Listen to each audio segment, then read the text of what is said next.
नमस्कार दोस्तों, कैसे हैं आप सब। मैं हूं एस्ट्रोलॉजर मीनाक्षी और आज के इस वीडियो में बहुत बहुत स्वागत है आप सभी मिथुन राशि वाले जातकों का, यानी कि जेमिनाई ज़ोडिएक का। दोस्तों, मिथुन राशि वाले लोगों की सबसे बड़ी कमजोरी ये होती है कि जब भी जीवन में उन्हें कोई फैसला लेना होता है, डिसीजन लेना होता है, तो वो कमजोर पड़ जाते हैं। वहां पर वो दूसरे पे डिपेंडेंट हो जाते हैं, खुद के बजाय दूसरे पे ज्यादा भरोसा करते हैं और इसी डिपेंडेंसी का फायदा अक्सर लोग उठा लेते हैं। इमोशनल होते हैं, बहुत इमोशनल होते हैं, भावुक होते हैं, इसी वजह से फैसले लेने में कमजोर पड़ जाते हैं, जिसकी वजह से कभी कभी तनाव में भी आ जाते हैं, डिप्रेशन में भी चले जाते हैं। कभी कभी अपने ही लोग जो हैं वो शत्रु भी लगने लगते हैं। कुछ ऐसी ही परिस्थिति बनी हुई है मिथुन राशि वाले लोगों की पिछले कुछ समय से। बहुत सारे डिसीजन आपने पेंडिंग रखे हुए हैं, बहुत सारे फैसले आपको लेने हैं, लेकिन आप ले नहीं पा रहे हैं। कभी हाँ कभी ना वाली सिचुएशन बनी हुई है, क्या करूं ना करूं वाली सिचुएशन बनी हुई है। करियर को लेकर असमंजस है, मैरिड लाइफ में भी बहुत सारी दिक्कतें चल रही हैं, लव लाइफ को लेकर भी आप परेशान हैं। तो क्या परिस्थितियों में सुधार होने की गुंजाइश है या फिर स्थिति जो है यथावत बनी रहेगी। दोस्तों, ये जो प्रॉब्लम्स है आपकी लाइफ में, इसकी वजह यह है कि मंगल, राहु और बुध जो कि आपकी राशि के स्वामी हैं, उनकी युति बनी हुई है आपके 9वें भाव में। जब भी बुध और राहु की युति बनती है तो ये युति कहीं ना कहीं बुद्धि को भ्रमित करती है, कंफ्यूजन लाती है आपके कैरेक्टर में। इसके अलावा मंगल भी साथ है और मंगल और राहु की युति से अंगारक योग बनता है, जिसकी वजह से आप में फ्रस्ट्रेशन बढ़ जाता है, गुस्सा बढ़ जाता है, नेगेटिविटी बढ़ जाती है, आसपास का माहौल, आसपास के लोग नेगेटिव लगने लगते हैं, शत्रु लगने लगते हैं, लोगों से मिलना जुलना पसंद नहीं होता। ये सब कुछ इसी वजह से है दोस्तों, क्योंकि मंगल, राहु और बुध की युति आपके 9वें भाव में बनी हुई है। लेकिन दोस्तों, जहां बहुत सारी परेशानियां होती हैं वहां परेशानियों का हल भी होता है। कहीं ना कहीं यूनिवर्स हमें सोल्यूशन भी देता है। बृहस्पति जो है वो वक्री चल रहे थे, अब बृहस्पति मार्गी हो गए हैं। सिर्फ मार्गी ही नहीं हुए हैं, पुनर्वसु नक्षत्र में भी मूवमेंट चल रही है उनकी। पुनर्वसु यानी पुनर्वास, रीइस्टैब्लिशमेंट, रीस्टार्ट, रीगेन। तो आपकी जो एनर्जी है, आपका जो स्ट्रेंथ है, वो आपको वापस मिलता है। आप हील होते हैं, इमोशनली हील होते हैं। पहले भाव में बृहस्पति बैठते हैं तो आपको इमोशनली हील करते हैं, फिजिकली हील करते हैं। और जब वो पुनर्वसु जैसे एक नक्षत्र में रहते हैं जिसके स्वामी खुद बृहस्पति देव ही हैं, तो आपकी हीलिंग, इमोशनल हीलिंग जो है वो फास्ट हो जाती है। पहले भाव में बृहस्पति जैसे एक पॉजिटिव प्लैनेट बैठते हैं, पुनर्वसु नक्षत्र में रहते हैं, तो आपके 5वें भाव को, आपके 9वें भाव को भी अपनी शुभ दृष्टि से प्रभावित करते हैं, जिसकी वजह से आपका 5वां भाव मजबूत होता है, आपका 9वां भाव मजबूत होता है। तीनों ही धर्म त्रिकोण भाव जो हैं वो आपके मजबूत होते हैं। लाइफ में चारों तरफ से पॉजिटिविटी आती है, और जब चारों तरफ से पॉजिटिविटी आती है तो नेगेटिविटी टिक पाए इसकी गुंजाइश बहुत कम रहती है। इसके अलावा दोस्तों, 14 मार्च से सूर्य राहु से अलग हो जाएंगे। हालांकि शनि के साथ बैठेंगे, लेकिन राहु केतु के बीच जो सूर्य फंसे हुए थे, जिसकी वजह से आपके आसपास का माहौल भी बहुत गंभीर हो गया था, बहुत नेगेटिव हो गया था। दुनिया में, समाज में भी आप इसका असर देख ही रहे हैं। 10वें भाव में सूर्य दिग्बली हो जाते हैं, दिशा बली हो जाते हैं। हालांकि वो शनि के साथ रहेंगे, शुक्र के साथ रहेंगे, उच्च के शुक्र के साथ रहेंगे, तो यहां पर सूर्यदेव अच्छे फल देंगे, कड़ी मेहनत करवाएंगे, लेकिन बहुत अच्छे परिणाम देंगे। खासकर सरकारी मामले में आपको बहुत अच्छे रिजल्ट देखने को मिलेंगे। आपको अंदर से ही एक स्पिरिचुअल एनलाइटमेंट मिलेगी, दिशा मिलेगी कि अब क्या करना है, कैसे करना है, कंफ्यूजन दूर होगी लाइफ की। बृहस्पति की दृष्टि से भाग्य भाव सक्रिय होगा, तो जो रुकावटें हैं, जो काम अटके हुए हैं, वो अब मूवमेंट में आएंगे। उन कामों में आप बढ़ोतरी देखेंगे, विस्तार देखेंगे, क्योंकि बृहस्पति जहां भी देखते हैं, जहां उनकी दृष्टि पड़ती है, वहां विस्तार वो देते ही हैं। 9वें भाव पर दृष्टि पड़ रही है, भाग्य भाव बहुत मजबूत होगा, तो आपके रुके हुए सारे काम शुरू हो सकते हैं। ऐसे भी पुनर्वसु नक्षत्र में है तो रीइस्टैब्लिशमेंट होगा, आप नए सिरे से अपने काम को शुरू करेंगे, आप विस्तार करेंगे, नए नए आइडियाज आएंगे आपको अपने काम को आगे बढ़ाने के लिए, और वो आइडियाज आप काम भी करेंगे। तो आप देखेंगे कि आपके जीवन में एक नयापन आया, आपकी सोच में भी नयापन आएगा और आपके जीवन में भी एक नयापन आएगा। आप फ्रेशनेस फील करेंगे अपनी लाइफ में। 5वें भाव पर भी शुभ दृष्टि पड़ेगी बृहस्पति की, तो 5वां भाव भी मजबूत होगा, 5वें भाव की चीजों में भी विस्तार आएगा।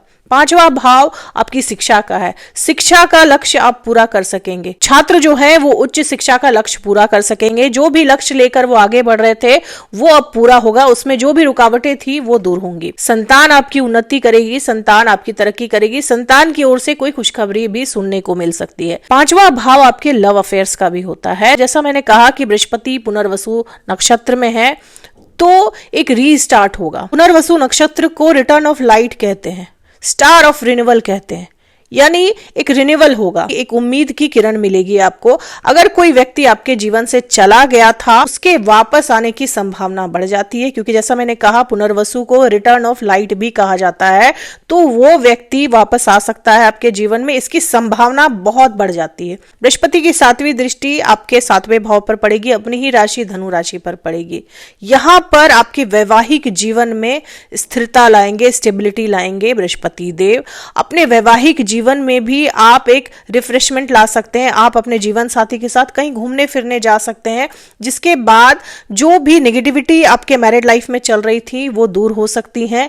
आप नए सिरे से अपना रिश्ता शुरू कर सकते हैं, आप और आपके स्पाउस के बीच में तालमेल अच्छा बनेगा, मधुरता आएगी आपके रिलेशनशिप में। जो भी कटुता थी, जो भी परेशानियां थी, जो भी दिक्कतें चल रही थी, फाइनेंशियल प्रॉब्लम भी आपकी लाइफ में चल रही होंगी, वो भी दूर होंगी। आपके पारिवारिक जीवन में आपको आपके जीवन साथी का सहयोग मिल सकता है, इमोशनली और फाइनेंशियली भी आपको आपके जीवन साथी का सहयोग मिल सकता है। बृहस्पति की दृष्टि, शुभ दृष्टि 7वें भाव पर पड़ेगी, तो मैरिड लाइफ के लिए भी ये स्थिति बहुत अच्छी है। तो बात करें आपके कामकाज की, आपके बिजनेस की, आपके व्यापार की, तो क्योंकि मंगल, राहु और बुध की युति आपके 9वें भाव में बनी हुई है, बुध व्यापार है, तो अपने व्यापार से जुड़े कोई भी फैसले लेने से पहले आप अच्छी तरह से सोच लें, समझ लें, तभी फैसला लें।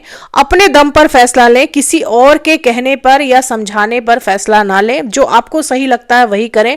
हो सकता है कि कोई और कुछ बताए, उसकी वजह से आप गलत फैसला भी ले लें, क्योंकि मंगल के साथ है बुध, तो अक्सर ये जो कॉम्बिनेशन है ये गलत फैसले की तरफ ले जाता है। तो अपने दिमाग से सोचें और तभी डिसीजन ले। खासकर पैसे के लेन देन में या किसी बड़े प्रोजेक्ट में अगर आप घुसना चाह रहे हैं तो अपने मन की सुने, अपने दिल की सुने, किसी और के कहे पे ना आए। अब क्योंकि मंगल आपके 11वें भाव के भी स्वामी है और राहु के साथ हैं, तो निवेश करने के लिए ये समय बिल्कुल भी अच्छा नहीं है। निवेश आपको नहीं करना चाहिए जब तक मंगल राहु की युति बनी हुई है, अंगारक योग बना हुआ है, तो किसी भी तरह का कोई भी निवेश आपको नहीं करना चाहिए, नहीं तो नुकसान होने की गुंजाइश ज्यादा है।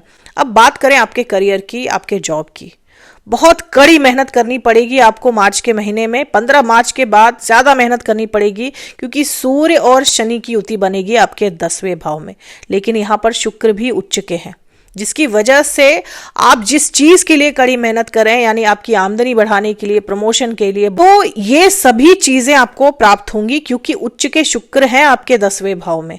तो धन तो मिलेगा आपको, आय बढ़ेगी, इनकम बढ़ेगी। शुक्र बहुत मजबूत स्थिति में है, और शुक्र क्या है दोस्तों, शुक्र रुपया है, पैसा है, लग्जरी है, लेकिन मेहनत आपको कड़ी करनी पड़ेगी, क्योंकि सूर्य और शनि का कॉम्बिनेशन बना हुआ है, और ये कॉम्बिनेशन जब भी बनता है तो कड़ी मेहनत के बाद सफलता की गारंटी होती है।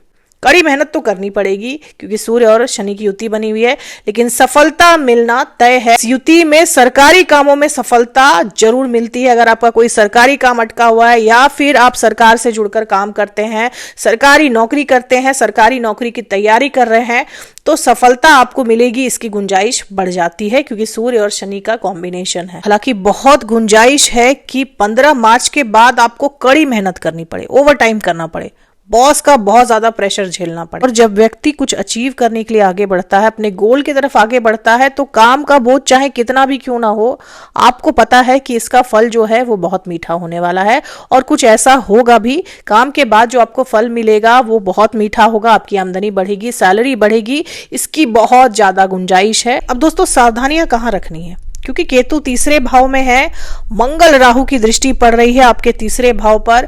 छोटे भाई बहनों से, पड़ोसियों से अनावश्यक झगड़े हो सकते हैं, बेफजूल के झगड़े आपके बढ़ सकते हैं, अपने पड़ोसियों से भी और अपने छोटे भाई बहनों से भी। तो आपको अपने क्रोध पर नियंत्रण रखना है, गुस्से को कंट्रोल में रखना है, जहां तक हो सके चीजों को सुलझाने की कोशिश करें, उलझाने की कोशिश ना करें, क्योंकि ये जो उलझने हैं ये आपके कार्य में बाधा का काम कर सकती हैं, आपके लिए रुकावट का काम कर सकती हैं। तो इस चीज से आपको बचना है इस वक्त। कौन सा उपाय मिथुन राशि वाले लोगों के जीवन के लिए बहुत ही चमत्कारिक होता है।